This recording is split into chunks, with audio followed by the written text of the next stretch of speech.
Hi, I'm Jay, welcome to my art channel, and this video is a flip through my graffiti research sketchbook. So this project came about because I had a stack of unused graffiti screenshots on my phone and an A6 blank sketchbook. So you might see in a gallery sometimes somebody sketching an old master's painting to learn their techniques. Well, I decided that this sketchbook was going to be my way of learning some techniques from graffiti artists by doing studies and sketches of all the graffiti art that I had seen on Twitter and Instagram. So after my slightly rusty looking start off page, the first thing you can see is one of my actual own attempts at doing some graffiti. And this was brought about because somebody had commented on the video that I did of the Oliver graffiti that they loved the colors, but they didn't really like the graffiti so much. So this was an attempt by me to reinvent it and reinvigorate that design. And the next piece that I love was this big chunky kind of Lund script here, big chunky pointy kind of letters, and it hovered above the shadow in the background. So the shadow was a bit different to normal graffiti. It had cracks, it had highlights on the letters, and then it had this yellow and blue kind of color scheme, very Van Gogh kind of idea. And the next one, I really just homed in on the swirl and the sweep of this A letter in the middle. I love the way it swooshes upwards like that towards the top, and all of the letters and shapes have this kind of swooshing kind of quality to them. There's a lot of movement in the piece. Plus, I love the overlapping greens, and it gave me a chance to do pink in the background and then use colored pencils to do the black kind of cloud effects. This piece was just incredible. Yeah, so in your face, it's just an explosion of color and shape, and it's almost an abstract piece of art as well as being a sort of a graffiti lettering type piece. I can't quite make out everything that's going on in it, but the colors work absolutely brilliantly with that warm color palette against all of those lovely cool greens in the background. The next piece is one of those great graffiti pieces where the kind of lettering is disguised in camouflaged into the background with all these other shapes, lines and arrows and stars going on.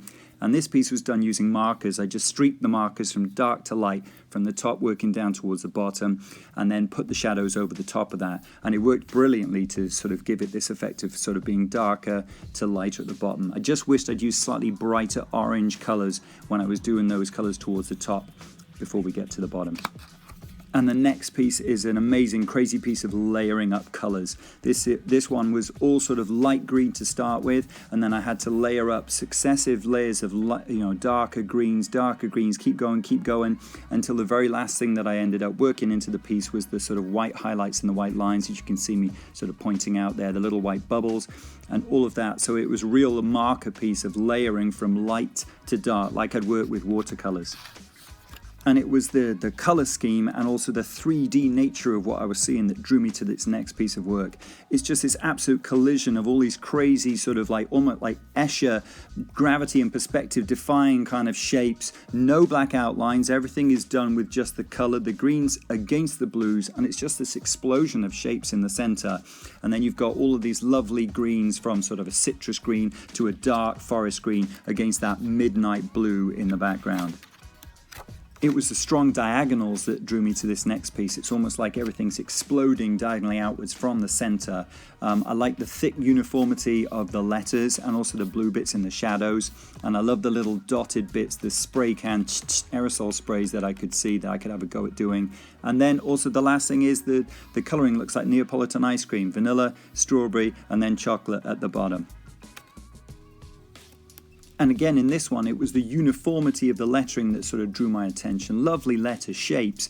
Each one seems to be kind of separate, but there's something that draws them all together. These swirly little lines, these super thin lines, and these arrow kind of motifs that bring everything together and make it all flow as one. And then, of course, you've got the amazing coloring. You've got the super bright yellows against that really, really bright pink, and then that kind of silvery gray with highlights. So the next piece is much more simpler in terms of its color scheme. It relies very much on just sort of being gray and the highlights to give it a bit of visual pop on each of the letters. But the letters are far more complex with a lot more shapes and a lot more complexity in terms of the overlapping shapes and flow and weirdness going on with the letters. And then the background was just simple yellow marker, which I went over with red and orange pencils afterwards. Now this one is way more complex. And again, totally different color scheme, which was what attracted me to this. It's very gray and black and space age, but then the shadows, instead of being dark, are this lovely bright pink.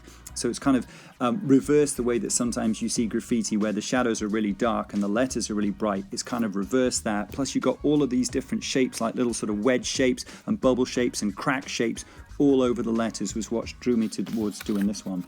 And this piece offered something different yet again, the lovely marshmallow, big fat chunky yellow letters. But look, the shadows are a white and blue combo, and then the background is really, really dark black, but just enough space to allow the letters to have this kind of white to pink to really, really bright magenta type glow, which absolutely bounces off the yellows that you're using on the letters. So this one, it was the colors as well as the shapes which really drew me towards it. And this next piece, the letters might be the same kind of yellow, but their shapes are totally different. They're chunky and hard edged, like they've been carved out of stone, but you've got these big chunky areas of the letter that suddenly change into really, really minuscule thin parts of the letter, which is one of those contrasts that I love seeing in graffiti work. And for this one, I did it pretty much all in markers, did all the yellows, and then used a sort of flesh-colored marker to do those streaks that you can see across the bottom of the markers, where they go from small streaks to big streaks. And they say in graffiti work that anything goes and you make up your own rules. And I just love this piece because they include a leopard skin print. I have never seen that in a piece of graffiti before. And the letters are brilliant and they're sharp and they're pointy and they're simple. But it is that shadow that is made up of leopard skin print, which really just stopped me when I was flicking through the internet and I saw this piece. I was just like, wow, that is completely wild. I've not seen anything like that. And that's why I decided I'd have a crack at this one using markers. There's a clever color scheme on this one, using mainly your secondary color scheme, your purples and greens. Yes, you got that flash of yellow, which is the shadows, and again, no black outline on here. The yellow is the outline for pretty much everything, bar some of those little clouds in the background, and the letters seem to have this real strong diagonal push to them. Sometimes you see a word where you don't need to do the whole word, you just sort of really love one letter, and for this it was the S, this sort of gravity-defying S. And to do some of those kind of smudgy spray effects in the background, I used a chalk marker, popped down the colour, and while it was still wet, I just smudged it around with my thumb, and that was a really good effect to give this kind of smoky spray effect in the background. I think with this next one, I really love the big, fat, juicy, bubbly kind of effect to the letters. They look as though you could squish them and squeeze them a little bit. They've got lovely flow and a lovely curve to them. Really nice sort of colors, from that yellow at the top gradually changing to that orange at the bottom. And then you've got those grays and those blues in the background. And I did this one in several stages that I can show you. That was the first stage, inks on, do all my colors. Then the next stage was put on the grey in the background to hide those bits where the colour had gone over the lines. Then I added the highlights, those big fat thick highlights and shiny bits. And then the balloons and the sort of like circular shapes in the background. And then there you go, you end up with a finished piece. So that was a process that I used for some of them. This one, I really just loved the stark black and white nature of it. And I love the fact that the letters were black and the shadows were white. It was kind of an exercise in a sort of like weird form of negative space and sort of abstraction. This was another one where I just decided to do one letter, partly because the entire word was so complex and so amazing. I just didn't have the kind of skills at the time to do the whole thing. But what drew me to this one was, again, the outlines are in yellow and, you know, you don't have black outline or everything, but it does make a really cool use of black. And again, this was just marker pens layered up and then all those highlights done with POSCA paint markers. So who can resist a bit of metallic looking lettering? And I love this one because it looked like the letter's been forged from steel or some kind of metal. There's join lines, there's bits that look like they've been screwed or nailed together. And with the GE, I tried using cool pro markers that just didn't give me the contrast I wanted. So then when I switched to the cool copic marker greys, it gave me that much more kind of metallic grey kind of look in, the cool grey I was looking for. And the blue that you can see in the background is all blue POSCA pen, but smudged before I had a chance to dry to give me that blue smoke effect, and then the lightning was added with just a white jelly roll pen afterwards. I love the bravery of this kind of futuristic cyberpunk piece here, because the background and the letters are black, and it's all of the shadows and the outlines that are in color, which is obviously the sort of reverse of what you usually get with graffiti lettering. And it's just the amazing overlapping shapes, weird kind of shapes, you know, thing is morphed and sort of broken and very angular, and then it's got all of those cracked lines across it as well. I just thought it was amazing, unlike anything else I'd seen. And with this one, the letters are so lovely and swirly and wobbly, and you can see me moving the sketchbook about because this one was done with silver paint. So I got out a silver POSCA marker, which I use for Christmas cards and Christmas stuff, and I did all of the letters using the silver POSCA marker. And then in the background, it's a kind of like a light green base with then some dark green colored pencils put on top, and then light green POSCA for those kind of swirly smoke effects. I think it was the really cartoony quality of this one that drew me to it. The fact it says stork, and it's got this lovely orange and red versus sort of blue-green bubbly kind of effect in the background. So the colors have a really nice contrast to them, but they kind of complement each other as well, because orange and blue are complementaries. And then you've got this heavy black outline in places, but then with a yellow outline, a sort of secondary outline to make all of these shapes stand out. And then plus, they all got a strong diagonal sort of explosion towards the center of the top, you know, like a vanishing point. And this is another piece by this graffiti artist, and again, I love the complexity of it. I love all of the shapes, the colors, the fact you've got colored shadows on this one, but I also love these black shapes that he puts on top of the letters this time. So you've got dark blue letters, but you've got these kind of abstract black sort of like slices and chunks and segments that occupy a large part of the letters, and also the white spray as well. It really made this one work for me.